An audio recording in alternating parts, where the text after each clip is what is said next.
Halo teman-teman, saya sebagai penggemar otomotif ya teman-teman ya, pengguna Pajero, all new Pajero Sport Dakar 2017 bulan Februari, CBU Thailand teman-teman.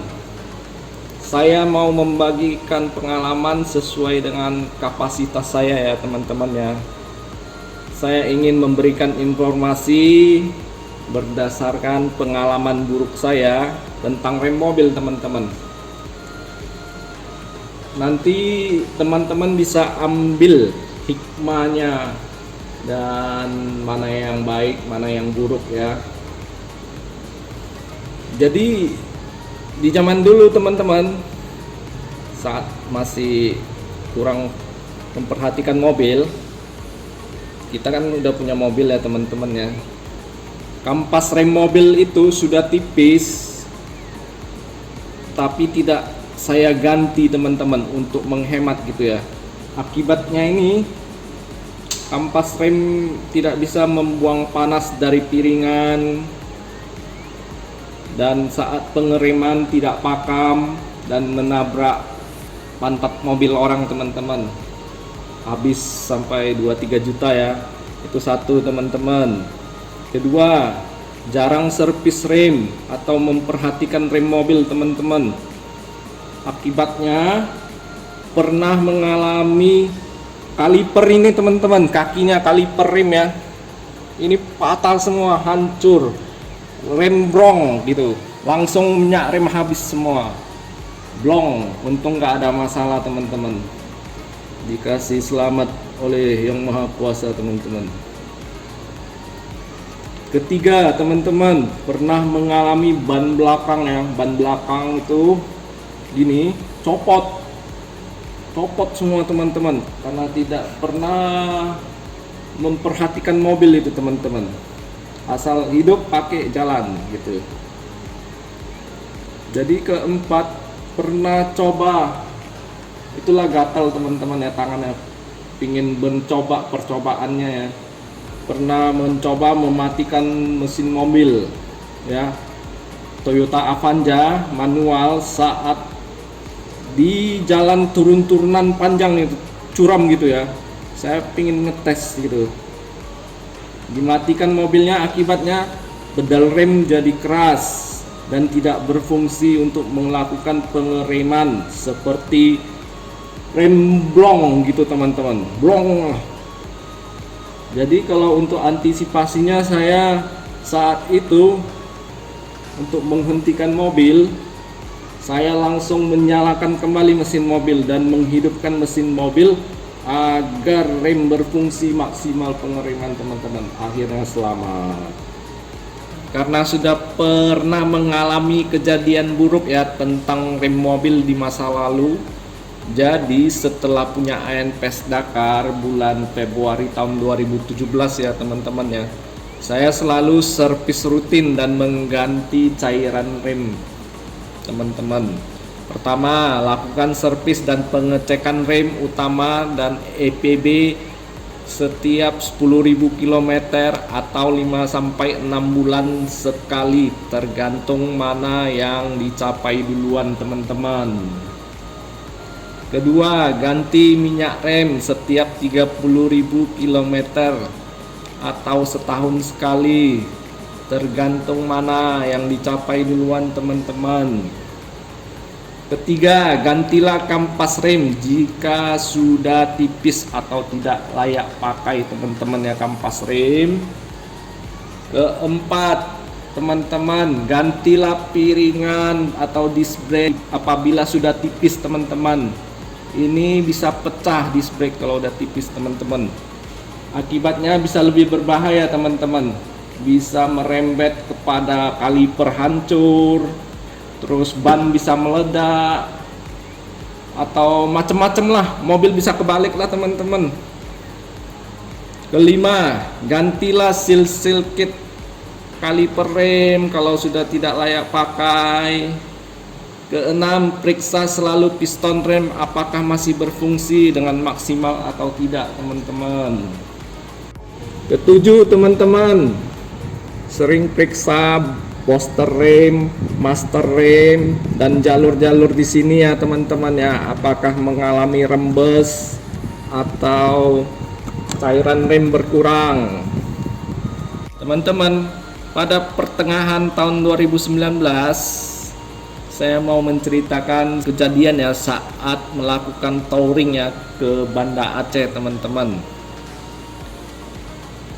Saat perjalanan pulang ke Medan dari Banda Aceh, itu baru berjalan, kita berangkat ya dari kota Banda Aceh sekitar 30 menit ya teman-teman ya, melalui jalan turun-turunan curam sampai ke kota Sigli namanya teman-teman. Saya mengalami rem ANPS Dakar ini tidak bekerja dengan maksimal ya, seperti pengeremannya ada loss ya, bukan wrong teman-teman, ada loss, kadang ngerem loss gitu ya, ya seperti ada ngelos lah. Akhirnya saya hanya membawa mobil ini dengan kecepatan 60 km per jam maksimal teman-teman, seperti 40, 50, 60 kpj lah, itulah teman-teman. Padahal saya sudah melakukan pengecekan dan servis rutin rem ya teman-teman ya, secara maksimal sebelum berangkat teman-teman, tapi masih juga mengalami masalah.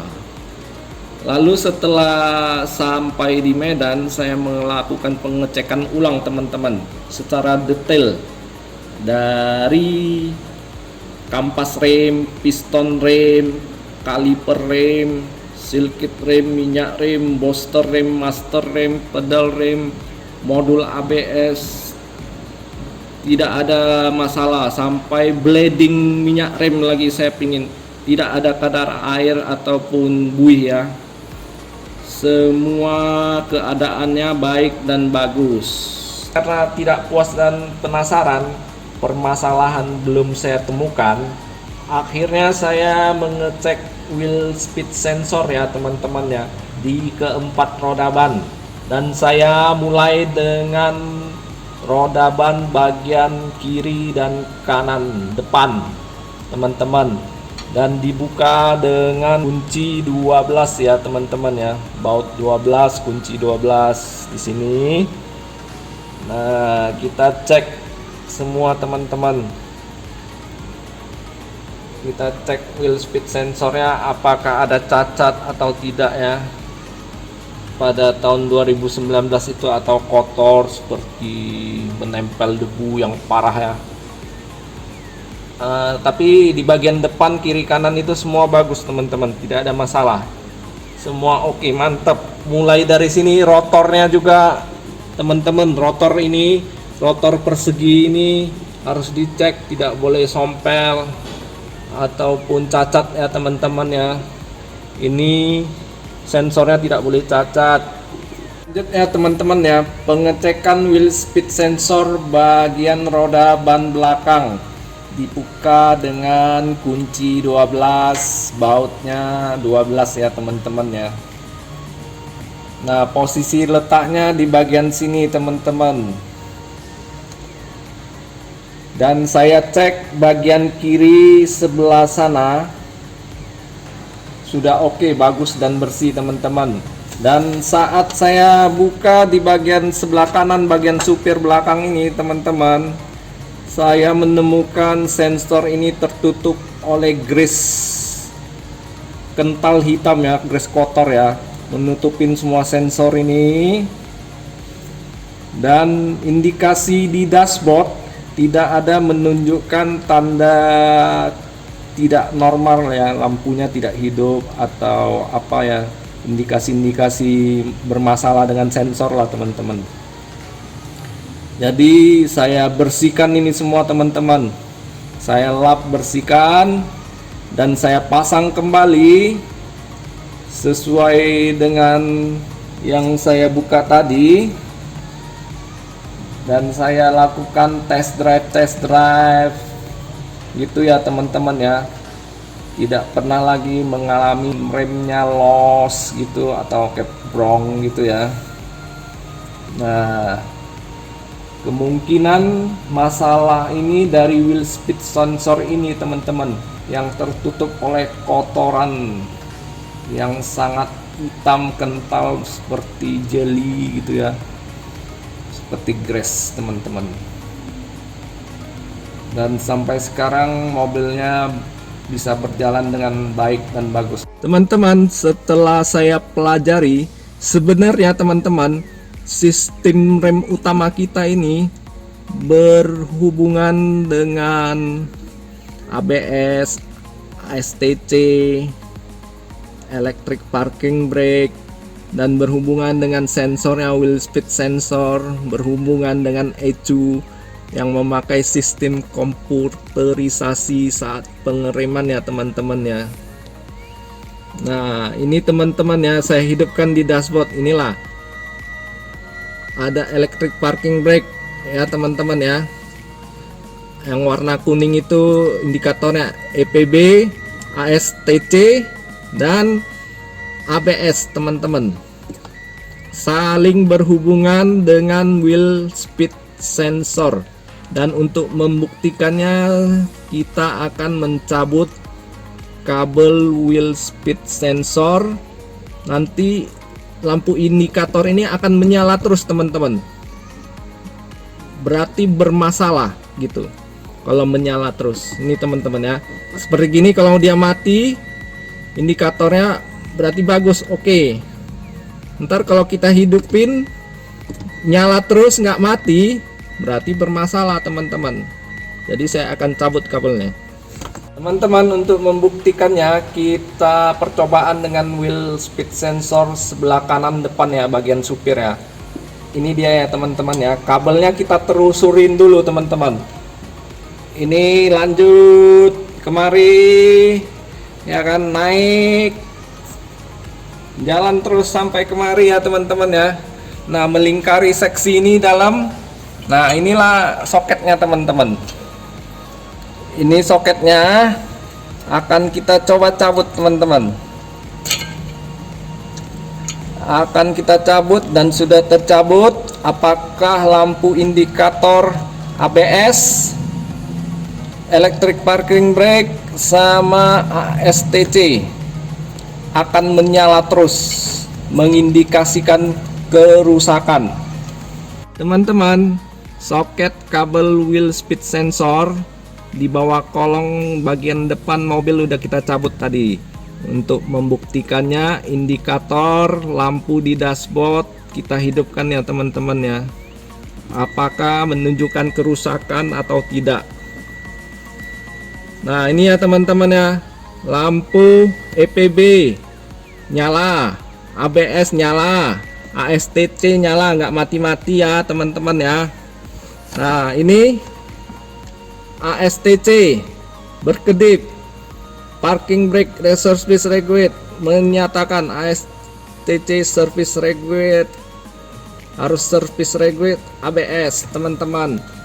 Nah, ini menandakan bahwasanya indikator ini ABS, ASTC, EPB berhubungan langsung dengan wheel speed sensor, dan masih banyak fitur yang berhubungan langsung ya teman-teman ya. Ntar kita jelaskan. Nah, ini untuk membuktikannya saya colok kembali kabel soket itu teman-teman. Ntar dia akan normal lagi teman-teman ya.